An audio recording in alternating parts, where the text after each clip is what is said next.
She had 72 hours before they found her. The assassins were already in Seoul. And the only man who could save her? He was the one person in Korea she'd sworn never to see again. But I'm getting ahead of myself. Let me show you how a broke Ghanaian nurse became the most wanted woman in Asia. Before we dive in, do me a favor, hit that subscribe button right now. Because trust me, you'll want to see every twist in this story. The second half? Absolutely insane. You've been warned. Accra, Ghana. 3 months ago, Ama Mensah wiped sweat from her forehead as she finished her double shift at Ridge Hospital. Her scrubs were stained, her feet ached, and the envelope in her pocket felt like it weighed 1,000 pounds. Eviction notice. Final warning. 28 years old. Medical degree from one of Ghana's top universities. And she couldn't even afford her rent. Her phone buzzed. Another message from her ex, Kwame. You're pathetic. Even your own mother didn't want you. Why would I? Ama deleted it without reading the rest. She'd learned that lesson 6 months ago when she'd caught Kwame with his business associate in their bed. The bed she'd paid for. What she didn't know. Someone was watching her from across the street. A man in an expensive black suit. Korean features. Cold eyes that missed nothing. He made a phone call. I found her, sir. You were right, she has no idea who she really is. Now, if you're thinking this is just another romance story, you're wrong. Because what Ama was about to discover would put her life in immediate danger. There's a reason her mother abandoned her as a baby. A reason someone paid off officials to erase her birth records. A reason powerful people wanted her to stay invisible forever. But I'm not telling you what it is yet. Let's go back to that night. Ama trudged up to her tiny apartment in Dansoman. The lights were out again. She'd chosen food over electricity this month. She lit a candle and collapsed on her mattress on the floor. That's when she heard it. Footsteps. In her apartment. Her heart stopped. Ms. Mensah. The voice was male, deep, with a Korean accent. Don't be afraid. I'm not here to hurt you. Ama scrambled for her phone, but the man stepped into the candlelight, hands raised. He was stunning. Sharp jawline, intense dark eyes, perfectly tailored suit that probably cost more than her yearly salary. My name is Kang Daewon.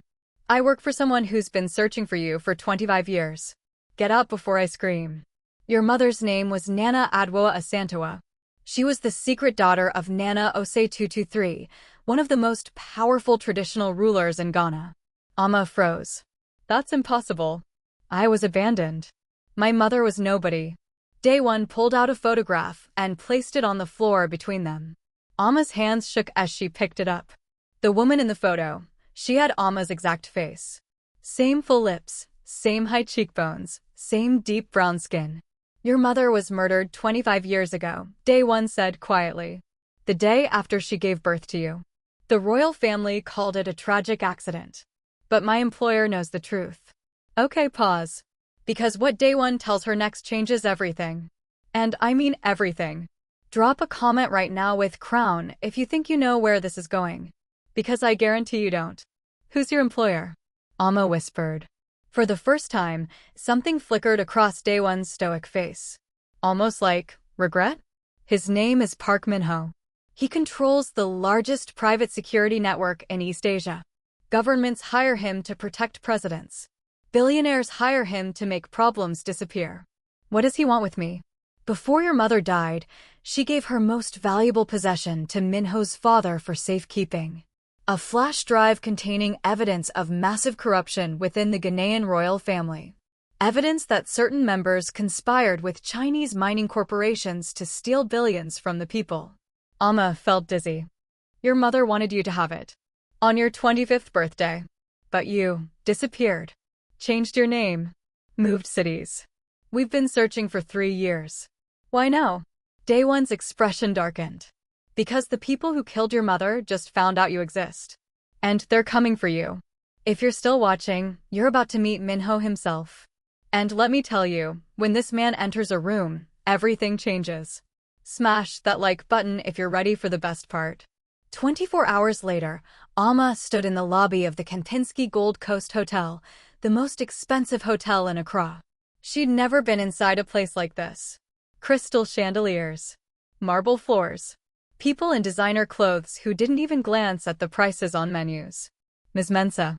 She turned, and her breath caught in her throat. Park Min-ho was not what she expected. Mid-30s. Tall.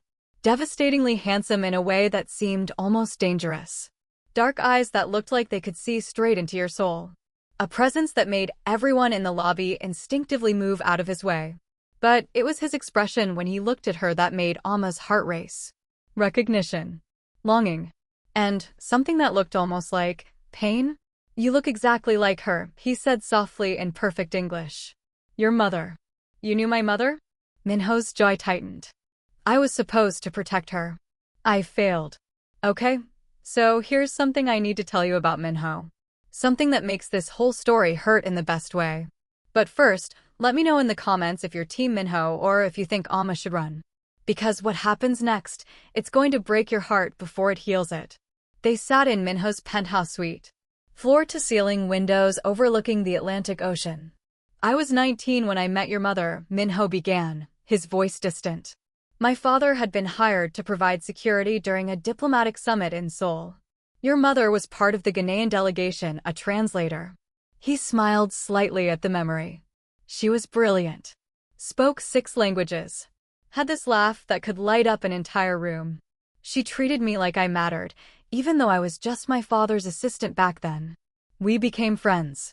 She told me about her life, how she'd been raised in secret because her father already had an official family. How she felt invisible her whole life. Amma's throat tightened. She knew that feeling too well. When she got pregnant, she was terrified. The father was a diplomat from South Korea. Married. Powerful. He wanted nothing to do with her or the baby. Min-ho looked directly at Amma now. She came to my father for help. Made him promise to watch over you if anything happened to her. 2 weeks after you were born, she was dead. Car accident, they said. But the brake lines had been cut. Why didn't your father take me in? Pain flashed across Min-ho's face. He tried. But the royal family had already moved you. Changed your records. Made you disappear into the foster system. By the time we tracked you down, you'd been adopted. We thought maybe you were better off not knowing. So why tell me now? Min-ho pulled out a tablet and showed her a news article from 2 days ago. Ghanaian royal family announces major Chinese infrastructure deal. $50 billion investment. The same people who killed your mother are about to finalize their biggest deal yet. The evidence on that flash drive? It could destroy them. And they know you're the key to finding it. Drop a fire in the comments if you can feel where this is going. Because in exactly 48 hours, Amma's going to have to make a choice that changes her life forever. Stay with me. Where's the flash drive? Amma asked.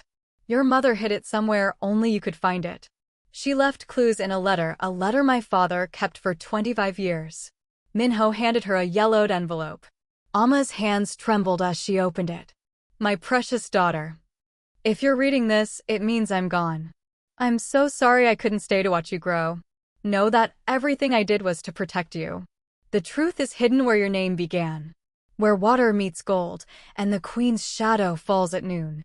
Only you can claim what's yours. Be brave, my darling. Be fierce. You are royal blood, whether the world acknowledges it or not. Your mother, Nana. Amma, read it 3 times. None of it made sense. I don't understand. We have 2 days to figure it out, Min-ho said. Because intelligence indicates that a hit squad from China arrived in Accra this morning. They're looking for you. Fear shot through Amma. I can't do this. I'm just a nurse. I'm not. You're a queen's daughter, Min-ho interrupted, stepping closer. You're brilliant, you're strong, and you've survived things that would have broken most people. I've been watching you, Amma. The way you fight for your patients. The way you refuse to let your ex destroy your spirit. You are exactly who your mother knew you'd become. The intensity in his eyes made Amma's breath catch. Let me protect you. The way I should have protected her. Okay. Before we continue, I need to tell you something wild. Remember how I said Min-ho's father was hired to protect Amma's mother? Well, there's a reason that connection runs deep. Comment, plot twist, if you want me to reveal it now or keep watching to find out. Actually, forget it. I can't hold back. Min-ho's father? He was Amma's mother's first love. The man she wanted to marry before her family forced her apart from him. Which means Minho and Alma. Their connection was literally destined. Over the next 48 hours, something shifted between Alma and Minho. It started professionally. He assigned bodyguards, moved her to a secure location, began investigating the clues in her mother's letter. Where your name began. Alma, Minho said suddenly on the second day. Your name. What does it mean? It means born on Saturday in Akan culture. Minho pulled up a map on his computer. Your mother gave birth to you at Ridge Hospital in Accra. On a Saturday. But the birth wasn't registered there. He typed rapidly. There's only one other major hospital in Accra with Saturday in its traditional name. The old colonial-era Princess Saturday Memorial Clinic. Where water meets gold. The clinic was built on the coast, Alma whispered, pieces clicking together. Where the ocean water meets the gold mines that used to run inland. And the Queen's shadow falls at noon. Minho smiled, a real smile that transformed his entire face. There's a statue in the clinic's courtyard. A statue of the Queen Mother. At noon, the shadow points directly at the old records building, they said simultaneously. But getting there wouldn't be simple. Because Minho's intelligence team had just intercepted a message. The assassins knew where they were heading. What happens next is the most intense action sequence I've ever written for this channel. If you love high-stakes drama, you're about to be fed. Stay with me. They arrived at the abandoned Princess Saturday Memorial Clinic at 11:45 a.m. Minho had brought his entire security team. 12 men, all armed, all loyal unto death. But as they approached the old records building, Minho's lead guard grabbed his arm. Sir, we've got movement in the surrounding buildings. At least 20 hostiles. Minho's expression didn't change. Get Alma to the records room. I'll handle this. Minho, no, Alma started. He turned to her, and the look in his eyes made her heart stop. I told you I failed your mother. I won't fail you. He kissed her forehead, quick, desperate, and then he was gone, running toward the danger with his men. Day One grabbed Alma's arm. We have 4 minutes. Move. They sprinted to the records building. The door was rusted shut, but Day One kicked it open. Inside, filing cabinets covered in 25 years of dust. The shadow from the Queen Mother statue fell across the floor, pointing directly at a specific cabinet. Alma pulled it open. There. A small lockbox, sealed with wax bearing her mother's family crest. Gunfire erupted outside. We need to go now, Day One urged. Alma grabbed the box and ran. But as they burst out of the building, 3 men in tactical gear blocked their path. Chinese. Military trained. Eyes cold. Give us the box, the leader said in Mandarin-accented English. Over my dead body, Day One replied, stepping in front of Alma. The leader smiled. That can be arranged. What happened next, Alma would remember for the rest of her life. Minho appeared like a shadow made flesh. He moved with a precision that was almost beautiful, taking down all 3 men in under 30 seconds. But more were coming. The car, Minho shouted. They ran. Bullets sparked off the pavement around them. They made it to the armored SUV, Minho shoving Alma inside before turning back to lay down covering fire. That's when Alma saw it. One of the assassins, positioned on a roof, rifle aimed directly at Minho's back. She didn't think. She screamed his name and threw herself out of the car. The bullet meant for Minho's spine caught her in the shoulder instead. AMA. Minho's roar was inhuman. What he did next, the way he took apart those assassins, it wasn't tactical. It was rage. Pure, unfiltered rage. Within 2 minutes, every hostile was either dead or unconscious. Minho dropped to his knees beside Alma, pressing his hands against her bleeding shoulder. No, no, no, no. Stay with me. Alma, stay with me. I'm okay, she gasped. I'm okay. It's just my shoulder. You jumped in front of a bullet for me. You were doing the same for me. Their eyes met. And despite the blood, despite the chaos, Minho leaned down and kissed her. Desperate. Claiming. A kiss that tasted like gunpowder and promises. I love you, he whispered against her lips. I've loved you since the moment I saw your photograph 3 years ago. I've loved you every day I spent searching for you. And I will love you every day for the rest of my life if you'll let me. Amma's uninjured hand fisted in his shirt. Then don't you dare let me bleed out before I can say it back. 3 weeks later, the contents of the lockbox had done exactly what Amma's mother had intended. Evidence of corruption so massive that it brought down 3 high-ranking royal family members, exposed Chinese corporate espionage, and resulted in the return of over $2 billion to the Ghanaian people. Amma's true identity was revealed to the world. She was officially recognized as Nana Adwoa's daughter, a princess by blood if not by title. But more importantly, she'd found something her mother had wanted for her even more than recognition. She'd found love. Minho had returned to Seoul, but not alone. Amma stood on the balcony of his penthouse in Gangnam, overlooking the glittering city lights. He came up behind her, wrapping his arms around her waist, careful of her healing shoulder. Regrets? He murmured. About leaving Ghana? No. About getting shot? A little.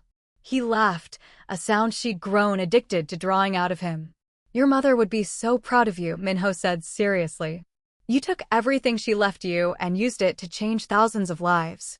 Amma had established a foundation in her mother's name. Scholarships for orphaned girls. Medical clinics in underserved communities. A voice for the invisible. I couldn't have done it without you. You could have. But I'm grateful you didn't have to. She turned in his arms. Minho Park.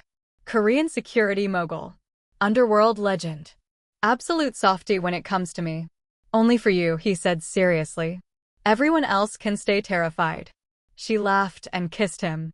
And as the Seoul night embraced them, 2 people who'd been shaped by loss found healing in each other. Thank you so much for watching The Queen's Shadow. If this story moved you, please smash that like button and subscribe to